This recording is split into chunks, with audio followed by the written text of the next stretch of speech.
Bonjour à toutes et tous, nous sommes toujours en direct de la Foire du Livre de Bruxelles, sur le stand des bibliothèques publiques, et nous avons la joie d'accueillir pour cette interview Madame Dominique Costermans. Bonjour. Bonjour Costermans.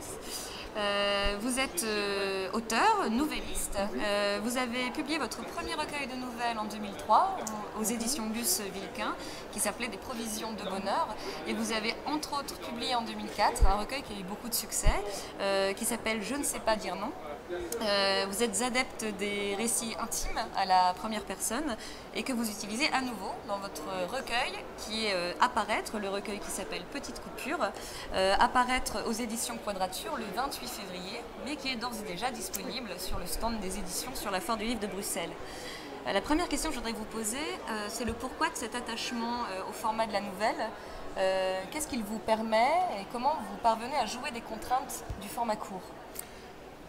C'est effectivement, il y a une raison historique à ça. Quand j'ai commencé à écrire, peut-être que le foisonnement de ma vie ne m'autorisait pas l'implication que demande un roman. Je pense que pour entrer dans un roman, et c'est l'expérience que je suis en train de vivre depuis un certain temps, puisque je travaille sur un roman, il faut une obsession de plusieurs mois, une disponibilité énorme, sans compter éventuellement des recherches historiques. Voilà. Et ça demande une implication que je ne pouvais pas me permettre. À l'époque où j'ai commencé à écrire, où je travaille toujours, j'avais 2 enfants petits, et donc la nouvelle est un format qui me permettait de glisser cette pratique très concrètement. Une nouvelle, ça s'écrit pour moi en tout cas en quelques heures, et puis il y a du travail, de l'orfèvrerie, de la correction, de l'agencement, mais le premier jet, l'intensité, c'est quelques heures de temps. Et donc, ça se mettait bien comme ça. Maintenant, c'est aussi contraignant.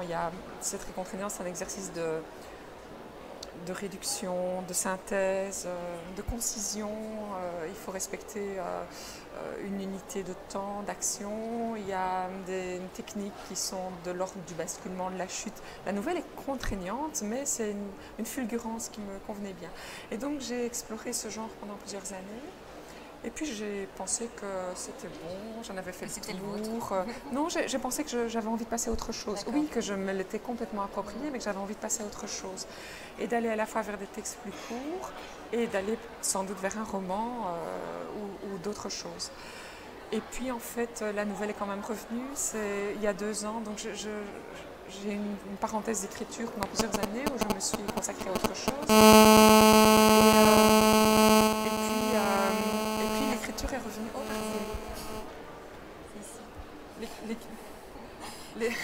l'écriture est revenue sous la forme de la nouvelle, qui était comme un vieux costume confortable.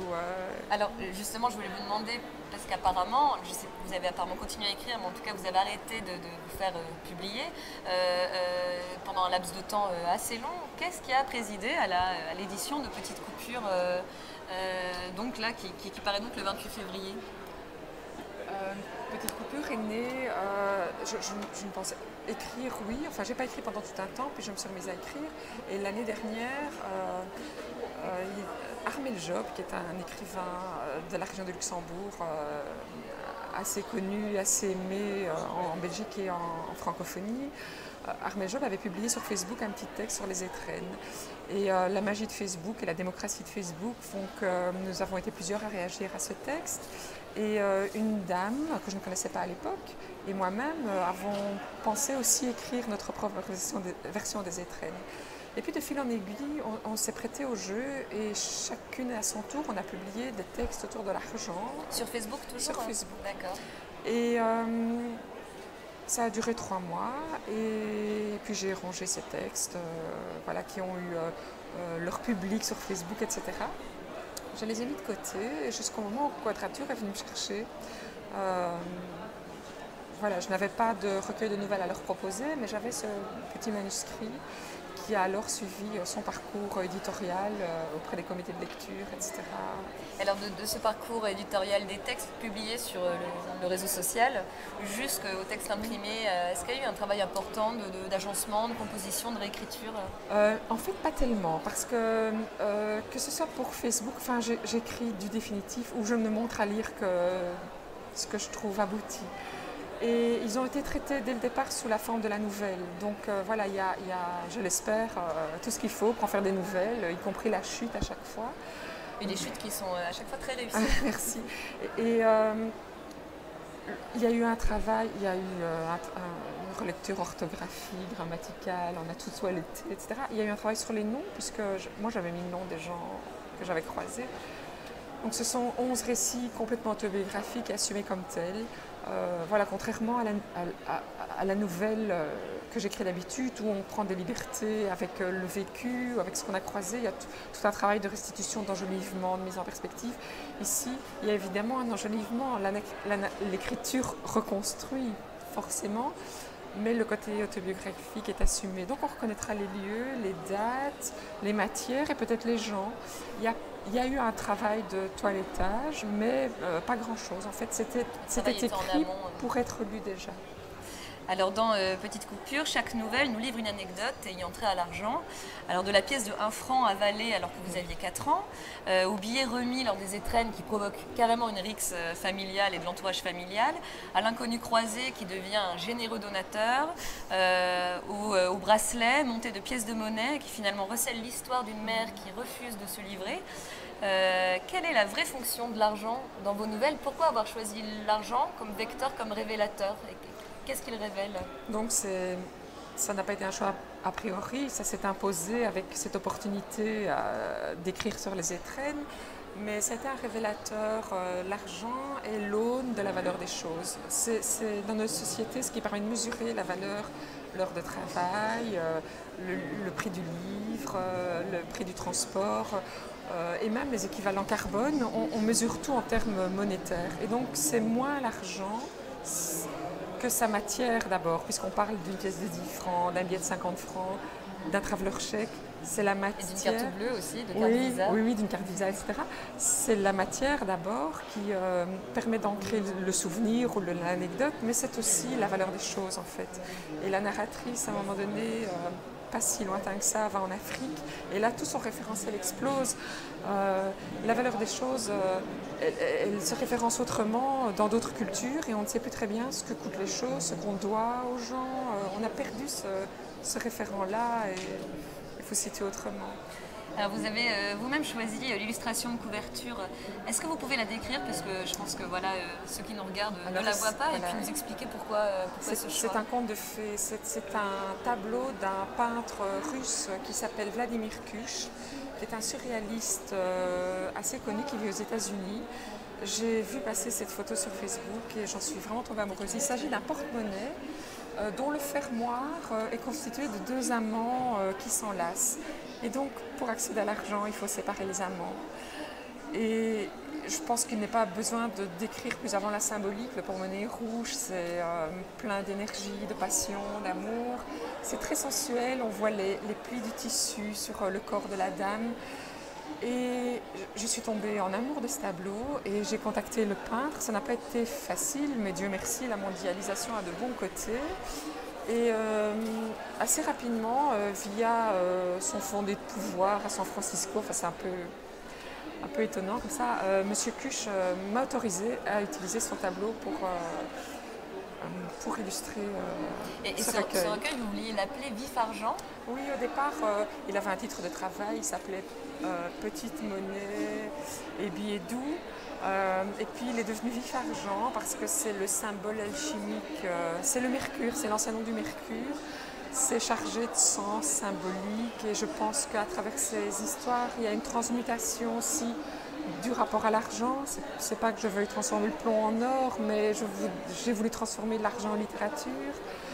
Et finalement, il est devenu Petite Coupure avec cette double entrée, ce jeu de mots que je trouve très tendre et très sympa. Alors vous fréquentez, Madame Kostermans, les bibliothèques publiques depuis longtemps. Est-ce que vous pouvez nous parler de ce rapport privilégié que vous avez avec elles et puis peut-être d'un souvenir d'enfance? Bien volontiers. Je fréquente la bibliothèque publique de Tigny-Louvain-la-Neuve, ma bonne ville, et c'est par cycle. Parfois j'ai des boulimies ou j'ai plus assez de sous pour m'acheter des livres, et alors je vais à la bibliothèque. Il y a aussi les conseils des bibliothécaires, elles mettent en évidence ce qu'ils ont lu, etc. Et c'est vraiment aussi des références intéressantes. Un souvenir d'enfance, donc je fréquente la bibliothèque depuis que je sais lire et je sais lire depuis très longtemps parce que je savais lire à 4 ans et demi, 5 ans. Après avoir avalé la pièce de 20 francs. Oui. Ah, il y a peut-être un rapport étrange où l'argent se transforme Voilà. en amour de la lecture. J'ai un souvenir de bibliothèque paroissiale et nous allions à la messe en famille et avant d'aller à la messe, on allait à la bibliothèque rendre les livres et reprendre de nouveaux livres. Et je me souviens de bandes dessinées, etc.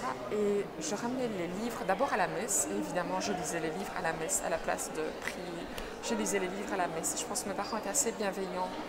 Et j'ai découvert la bande dessinée, mais j'ai aussi découvert cette merveille que sont les romans d'Arthur Masson, Antoine Culot, qui sont des romans régionaux.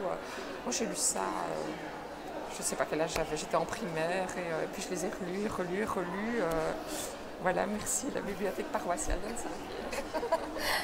Est-ce que vous acceptez de nous lire peut-être une nouvelle? Eh bien, je sens que vous avez envie que je vous lise la pièce d'un franc. S'il vous plaît. Je vais faire du mieux que je peux parce que j'aime écrire et lire, c'est un métier aussi que je ne possède pas nécessairement. Surtout avec le brouhaha de Oui. la fin. J'avais 4 ans. À cette époque, on recevait son dimanche. Du moins, si on avait été sage, si on avait eu de bonnes notes, si on avait été poli. Ce dimanche-là, mon père avait dû me donner 3 ou 4 pièces par jeu, par plaisir de voir mes yeux briller, et j'avais filé dans ma chambre, le cœur joyeux et fier, dans la soirée encore toute claire de juillet. Pyjama au lit. Les dimanches, on soupait parfois de crêpes, de gaufres ou de pain perdu et d'un verre de lait. Ma mère préparait les pains perdus pendant le week-end sportif, et l'odeur du sucre cuit reste associée dans mon souvenir au son des cornes des supporters qu'on entendait à la télévision. Dans ma famille, on était pour Anderlecht. Les résultats complets des matchs n'étaient connus que le lundi soir, dans Lundi Sport. Une fois en pyjama, les dents brossées, on allait embrasser mon père qui traçait le signe de la croix sur notre front. Quelques minutes plus tard, j'ai déboulé dans le salon, bouleversée, le souffle coupé, incapable de prononcer un mot, j'avais avalé une pièce d'un franc. Je me vois encore au lit, la clarté vespérale de juillet traversant les rideaux de ma chambre. Je n'avais pas rangé mes piécettes dans ma tirelire rouge comme on me l'avait dit. Je me suis couchée, j'ai gardé les pièces dans ma main, puis dans ma bouche, et j'en ai avalé une. Mes parents sont affolés. Ils appellent notre médecin de famille. C'est que les anciennes pièces d'un franc, en 1966, ne sont pas si petites que ça, et même assez grandes pour étouffer une petite fille. Je ne me souviens plus de la suite. Le médecin est-il venu? S'est-il contenté de rassurer mes parents par téléphone? On m'a remise au lit avec la pièce dans le coco. Puis tous les jours de la semaine suivante, papa m'a emmené faire des radios. J'ai détesté ça. On me coinçait debout entre 2 parois, on basculait la machine en mode couché. Je redoutais chaque jour cette épreuve. Le radiologue était gentil, les infirmières me taquinaient, le médecin passait voir mes radios. On m'a parlé d'un petit garçon de mon âge qui avait avalé une petite montre d'âme, sans le bracelet. On me racontait que les infirmières l'envoyaient à la radio quand elles voulaient connaître l'heure. Ça ne me faisait pas rire. Moi, je risquais de mourir si la pièce se mettait mal, ou tout au moins l'occlusion intestinale et l'opération. On suivait le cours du franc dans mes boyaux comme celui des troupes alliées sur le front de Normandie. Œsophage passé, estomac passé, intestin grêle engagé. Ma mère avait reçu pour consigne de me faire manger des fibres. Des asperges, par exemple. Des asperges en plein juillet. Papa avait trouvé des asperges en boîte pour mon malheur. On me donnait de la salade, de grandes feuilles non coupées, pliées, repliées, enfournées du bout de la fourchette dans ma bouche réticente. Des épinards, des scaroles, des salsifis. J'en ai détesté les légumes pendant 20 ans. Mais chaque jour était un jour de gagné. La pièce d'un franc s'offrant un passage vers la sortie dans mes petits boyaux de plus en plus larges. Nous devions partir à la mer, mes parents avaient une location. Le médecin autorisa mon départ, assorti de quelques consignes. J'étais quitte des radios, pas encore des asperges. Par contre, ma mère et moi étions de corvée petit pot. Elle était la plus à plaindre, l'argent, c'est sûr, avait une odeur. Un jour, 2 jours, 3 jours, le roi Baudouin finit par pointer le bout du nez. Une fois lavée, la pièce attaquée par mes sucs gastriques offrait des couleurs irisées du plus bel effet. Maman, qui n'avait pas promis d'offrande à ses seins, la garda comme une relique dans son porte-monnaie. Des années plus tard, on lui vola son sac. La pièce fut remise dans le circuit. On n'en entendit plus jamais parler. Depuis, je prends les billets, les chèques, les cartes de crédit, mais la petite monnaie, non merci. Merci beaucoup. Merci beaucoup. Merci.